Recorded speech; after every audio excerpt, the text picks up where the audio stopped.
À quelle heure faut-il se lever le matin pour être en pleine forme, avoir plein d'énergie? Alors, salut tout le monde, salut les jeunes pousses. On se retrouve sur cette chaîne YouTube ce matin. Il est 6h20 à peu près. 6h35. Parce que j'ai mis un petit peu de temps à installer le setup. On va parler aujourd'hui de comment savoir à quelle heure il faut se lever le matin pour être en pleine forme. Alors c'est quelque chose dont j'ai déjà parlé dans la formation offerte Booster ton énergie. Ça va être un complément à cette formation. D'ailleurs, si tu ne l'as pas téléchargé, le premier lien dans la description t'emmène vers cette formation totalement offerte. Profites-en parce qu'il est possible qu'elle ne reste pas gratuite à vie. C'est quand même une formation qui apporte beaucoup de valeur et il y a pas mal de gens qui l'apprennent parce que c'est du tout gratuit et qui la suivent même pas. Donc moi je suis prêt à la mettre payant, même pas très cher, 1 euro, 5 euros, 7 euros, pour engager les gens à la suivre. Donc profites-en si tu as vraiment envie de suivre cette formation, tant que c'est gratuit. Voilà, maintenant on passe à la vidéo. Alors, comment savoir à quelle heure il faut se lever le matin pour être en pleine forme? Alors avant de te donner la réponse à cette question, il faut que je te parle des rythmes circadiens. Les rythmes circadiens, je ne sais pas si tu vois là-bas, il y a un cormoran. Les rythmes circadiens, en fait, c'est des rythmes qui dirigent notre corps. C'est-à-dire que notre corps va se réguler via des hormones, via des enzymes, via les cycles naturels de la Terre, via le jour, via la nuit, etc. Il va se réguler tout seul. Et en se régulant, il va soit te donner des hormones de fatigue, par exemple la mélatonine qui va te préparer à aller dormir, ou alors te donner des hormones de réveil comme le cortisol, qui est une hormone un peu de stress. C'est l'hormone du stress, le cortisol, mais c'est l'hormone qui nous réveille, c'est l'hormone qui nous fait sortir de l'état léthargique qu'est le sommeil. En fonction de ce rythme circadien qui varie, le matin il est plus haut, puis il retombe vers 15h, puis il remonte vers 17h, 18h, puis il redescend vers 19h, 20h, pour être très bas jusqu'à 3-4 heures du matin le lendemain. Donc en connaissant les cycles circadiens, tu vas savoir quand tu vas pouvoir te réveiller et quand tu vas pouvoir être très actif. Voilà, première chose. Donc c'est très dur de se réveiller dans un cycle circadien faible. C'est-à-dire que te réveiller à 2h du mat, c'est pas l'idéal. Te coucher à 2h du mat, c'est bien, mais ça peut aller. Mais l'idéal, ça serait de te coucher plutôt dans un cycle circadien un petit peu plus haut. Par exemple vers 22h, ce qui est quand même très bas. Je voulais dire plus tôt. Donc ça, c'est les cycles circadiens. Les cycles circadiens, c'est important de les respecter. On a tendance à ne pas les respecter suffisamment. Et en plus, on a la lumière bleue, donc qui vient des écrans, qui vient du téléphone, qui vient de l'ordinateur, qui vient de la télé, qui vient des jeux vidéo, etc. Tout ça, ça vient perturber la sécrétion de la mélatonine, qui est une hormone qui est sécrétée par notre cerveau, pour nous dire, mon gars, il est l'heure d'aller faire dodo. Et donc si on n'a pas cette hormone qui est bien sécrétée, alors on va pas aller bien faire dodo. On va avoir du mal à s'endormir, on va peut-être traîner au lit, voilà. Donc c'est important d'être loin des écrans. Une fois que tu as réussi à mettre en place une routine où tu es loin des écrans, il faut que tu te lèves toujours à la même heure et que tu joues sur ces plus ou moins 5 minutes. Et ensuite, en plus des rythmes circadiens, on a aussi ce qu'on appelle les cycles de sommeil. Et les cycles de sommeil sont des phases pendant lesquelles on va être soit en réveil paradoxal, en sommeil paradoxal, donc c'est le sommeil où tu rêves tout simplement. Le sommeil aussi où tu vas te réveiller quand tu as vraiment envie d'aller aux toilettes, ça va être ce sommeil-là. Si des fois tu vas peut-être faire un rêve où tu as envie d'aller aux toilettes dans ton rêve, mais tu n'y arrives pas parce que tu es dans un rêve, bah c'est là, tu es en sommeil paradoxal. C'est un des sommeils qui régénère certaines fonctions cognitrices, certaines fonctions cérébrales. C'est selon certains, selon les adeptes du sommeil polyphasique, c'est peut-être même le sommeil le plus important. Mais le sommeil profond est un sommeil qui est également très important et très intéressant aussi parce que c'est un sommeil qui va venir te réparer en profondeur. Le corps a quand même besoin du sommeil profond. Donc le sommeil polyphasique, c'est bien si tu es un marin. Mais si tu vis dans la vie normale, si tu vis dans la vie de tous les jours, franchement, regardez comment c'est beau aussi. Mais si tu es un être normal, si tu vis dans la vie de tous les jours comme tout le monde, je te recommande plutôt le sommeil normal. Donc tes cycles de sommeil vont varier de 60 à 90 minutes.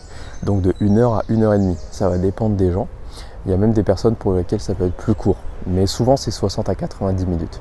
Donc pendant une nuit de 5-6 heures, 7 heures, 8 heures, tu vas faire 5, 6, 7, voire 8 cycles de sommeil. Si ton cycle de sommeil, c'est un cycle de sommeil de 60 minutes. Voilà. Alors, une fois que tu connais ton cycle de sommeil, ça il va falloir que tu le testes. Et pour ça, il y a des applications comme Sleep Cycle, j'en ai déjà parlé, mais c'est vraiment une application extraordinaire, qui va analyser en fait ton sommeil sur plusieurs nuits. Alors plus tu le fais longtemps, plus c'est efficace. Moi ça fait 5 ans, peut-être même plus que je me sers de cette application. Et du coup j'ai des données sur mon sommeil, j'ai mes cycles de sommeil, j'ai des statistiques sur à quelle heure je me couche, à quelle heure je me réveille, la qualité de mon sommeil, etc. Est-ce que je ronfle? Ça va enregistrer les ronflements aussi. Donc c'est bien, ça va te permettre de te rendre compte, ok, est-ce qu'en mangeant tel aliment, est-ce qu'en mangeant à telle heure, est-ce qu'en buvant un peu d'alcool, est-ce qu'en buvant du café, j'ai mieux dormi, moins bien dormi, est-ce que ça a eu une influence sur mon sommeil, etc. etc. etc. Donc ça c'est vraiment intéressant à ce niveau-là d'utiliser ce genre d'application. Regardez comment c'est beau, il y a tous les canards là qui vont dans l'eau. Je sais pas si vous les voyez, là-bas il y a les cygnes. Et c'est trop cool. Franchement je kiffe cet endroit. Je kiffe cet endroit. Alors c'est toujours meilleur quand il y a du soleil, mais voilà. Là on est quand même bien là. Ah, j'adore être tout là. Je vais peut-être méditer ici aujourd'hui pour changer. Ouais, peut-être ça va changer je pense. Normalement je vous ai déjà fait une photo là-bas, mais souvent je fais la photo avant de méditer. Je suis tout seul hein, quand je viens de méditer. Mais je vais peut-être méditer là. Bref. Alors comment tu vas faire pour ça, pour être en pleine énergie et savoir combien d'heures tu dois dormir? Alors savoir combien d'heures tu dois dormir, c'est pas évident à savoir. Parce qu'en fait, si tu te réveilles dans un cycle bas, même si tu as dormi suffisamment d'heures, tu peux avoir la tête dans le... Hein? Tu vois ce que je veux dire?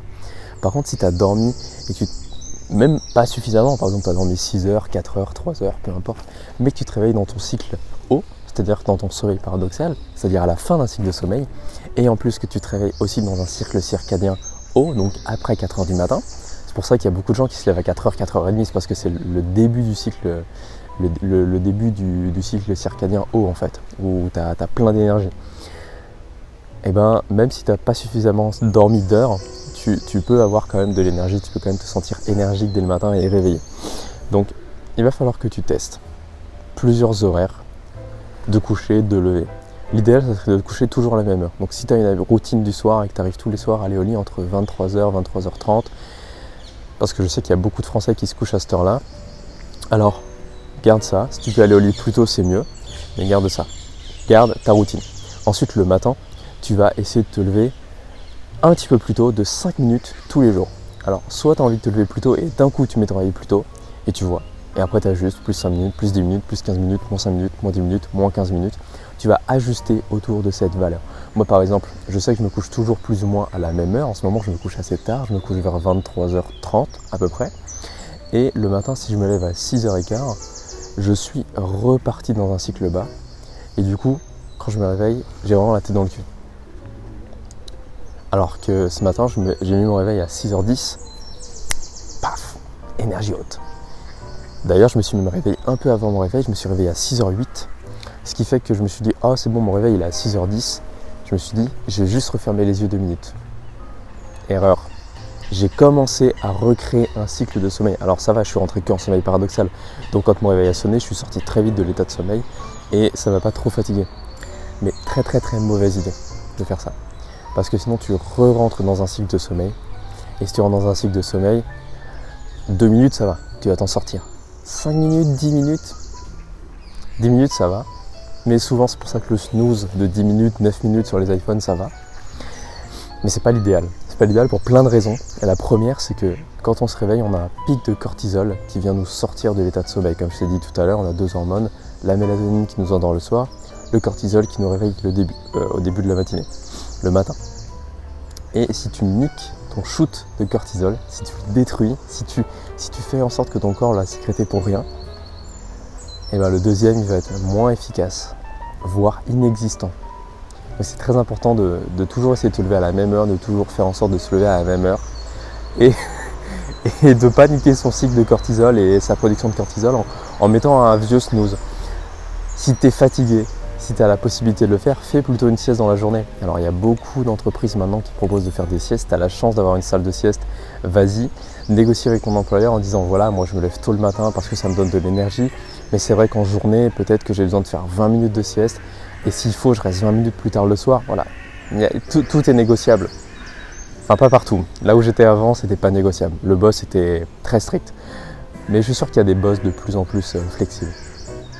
Bon, les canards sont là. Là, on a les cygnes là-bas, je sais pas si tu les vois, regarde. Il y en a 4 bébés et 2 adultes. Je les compte tous les jours, hein, vu que ça fait quasiment une semaine que je viens là tous les matins pour méditer. Je vais les voir grandir. J'ai trop hâte. J'ai trop hâte de les voir grandir, de les voir prendre en volume. Ça va être trop bien. Bon voilà, la vidéo elle fait entre 7 et 8 minutes maintenant, enfin un peu plus peut-être. Donc je vais l'arrêter là. Voilà, j'espère que je t'ai donné des bonnes clés. J'espère qu'avec ça tu vas pouvoir avoir un bon sommeil, tu vas pouvoir avoir de l'énergie dès le matin. Vraiment de l'énergie dès le matin. Et si tu veux aller plus loin, si tu veux en savoir plus sur ton alimentation, sur ta santé, si tu veux faire un bilan vital, si tu veux faire un plan alimentaire avec moi, si tu veux remettre à zéro, regardez le signe, remettre à zéro ton alimentation, ton énergie, ton système immunitaire pour avoir un système immunitaire en béton, tu peux réserver un appel avec moi ou tu peux simplement aller voir le catalogue de formation qui est dans les liens dans la description. Donc maintenant moi je te laisse là. Il y a un foulque qui a fait un petit il doit être par là. Des fois il y a des crapauds mais ça c'est plus soit la nuit soit pendant la période de reproduction qui est passée je crois. Donc voilà, je vous laisse là les jeunes pousses, je vous souhaite passer une excellente journée, prenez soin de vous, prenez soin de votre alimentation, vivez en conscience, mangez en conscience, passez une pure journée en conscience. La vie est là, profitons-en. Salut!